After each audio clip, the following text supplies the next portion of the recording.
And people other than politicians that look bad, they think, the Democrats run most of the cities that are in bad shape. We have many cities in great shape too, by the way. I want you to know that.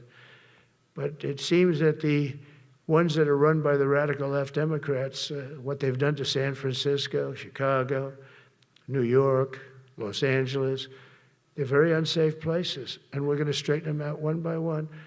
And this is going to be a major part for some of the people in this room. That's a war too. It's a war from within.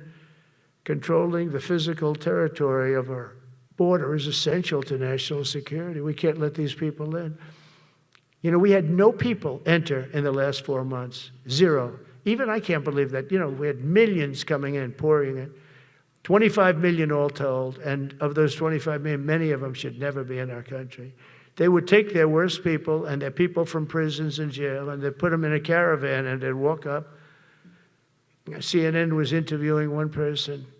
Oh, why are you coming? I want freedom. Good. Were you in jail? Yes. For what? Murder.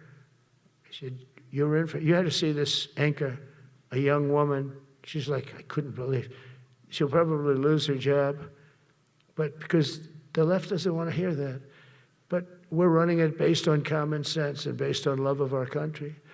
But I want to salute every service member who has helped us carry out this critical mission. It's really a very important mission. And I told Pete, we should use some of these dangerous cities as training grounds for our military, National Guard, but military. Because we're going into Chicago very soon. That's a big city with an incompetent governor, stupid governor, stupid.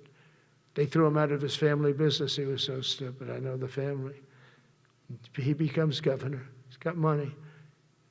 Not money that he made, but he ran for governor, he won, and now he criticizes us all the time. And last week they had 11 people murdered, 44 people shot. The week before that they had 5 people murdered, 28 people shot. Every weekend they lose 5, 6. If they lose 5, they're considering it a great week. They shouldn't lose any. You shouldn't lose any. This is civilization. And he's always up there saying, we're in very good shape. We don't need the military. No, they need the military desperately. How about Portland? Portland, Oregon, where it looks like a war zone. And I get a call from the liberal governor. Sir, please don't come in. We don't need you. I said, well, unless they're playing false tapes, this looked like World War II. Your place is burning down. I mean, you must be kidding. Sir, we have it under control. I said, you don't have it under control, Governor, but I'll check it, and I'll call you back. I called her back. I said, this place is a nightmare. It's certainly not the biggest, but it's one of the worst. It's brutal. They go after our ICE people, who are great patriots and tough job too, but they love it. They love it because they're cleaning up our country. And so you look at some of the things where they took over parts of Seattle. They actually took over a big percentage of Seattle. Think of that. You remember that. That was a while ago. And I sent in the troops and they were gone. As soon as I sent them in, when we send in the troops, if you have a real leader that says you got to do what you have to do, I put that out the other day. You got to do what you got to do because we don't want our people hurt as they stand by. I was watching during Biden, they had troops standing up like this, brave, standing up at attention, the way I should stand all the time. And I'm like this, and people are standing, and their mouth is this far away from their mouth, and they're spitting at them, and they're screaming at them. And that soldier standing there, he wants to knock the hell out of the person, but he's not allowed to do anything. So they just stand there and they get abused. And a woman was this far away from his face, and she starts spitting in his face, and he's not allowed to do anything. If it's okay with you, generals and admirals, I've taken that off. I say, they spit, we hit. Is that okay? I think so. They spit, it's a new thing. They spit, we hit. How about the cars where the cars are coming out? They get brand new cars, Border Patrol, ICE, beautiful, nice new cars. And they're driving along and they have to go through a gauntlet of rocks being thrown at the car.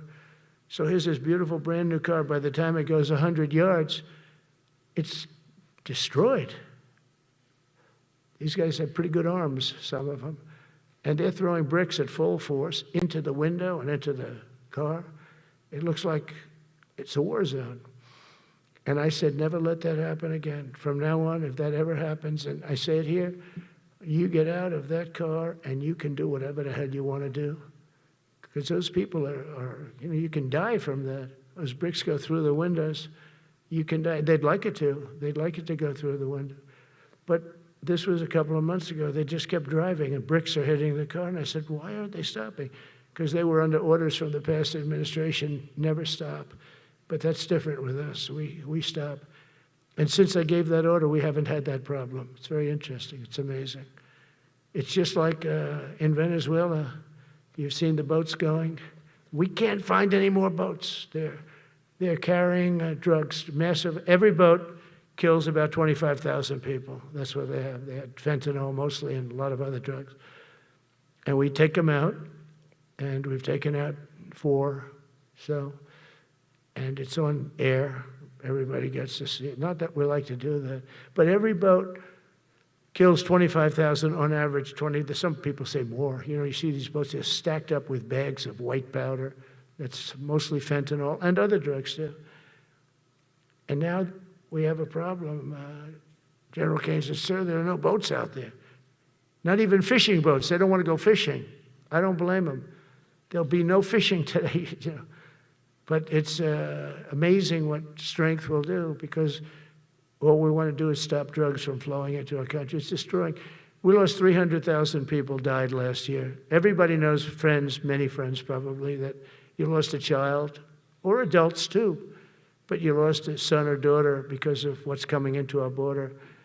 And we're making it very hard. Oh, and we haven't even started yet. Last month I signed an executive order to provide training for quick reaction force that can help quell civil disturbances. And this is going to be a big thing for the people in this room, because it's the enemy from within, and we have to handle it before it gets out of control. It won't get out of control. Once you're involved at all, they all joke. They say, oh, this is not good. You saw it in Washington. We had gangs of Tren de Araguas, 10, 12, 15 kids. And these military guys walk up to them, and they treat them with disrespect, and they just got pounded. They just got pounded. The gang just pounded, then thrown into paddy wagons and taken back to their country. Some are so dangerous we don't want to even do that, because we don't want to. Some of stone cold murderers, we don't have the confidence. Even though they're not coming back very easily, we don't have the confidence. We put them in jails. But these service members are following in a great and storied military tradition, from protecting frontier communities to chasing outlaws and bandits in the Wild West. And our history is filled with military heroes who took on all enemies, foreign and domestic. You know that phrase very well. That's what the oath says, foreign and domestic. Well, we also have domestic.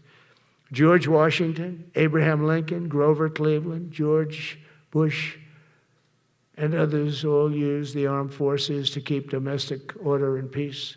Many of our leaders used the military to keep peace. Now they like to say, oh, you're not allowed to use the military. And you know what the people say? The people in those cities where they're being raped and shot and beat up, you know what they say? We love the military. You ever see where they interview the people on the street? I've never seen somebody say they don't, unless they're radical and paid off, because a lot of these insurrectionists are paid by, whether it's Soros or other people, but they're paid by the radical left. So today I want to thank every service member, from general to private, who has bravely helped us secure the nation's capital and make America safe for the American people. It's amazing. The whole world is watching. If you like this video, then like, share and subscribe to Mirror Now.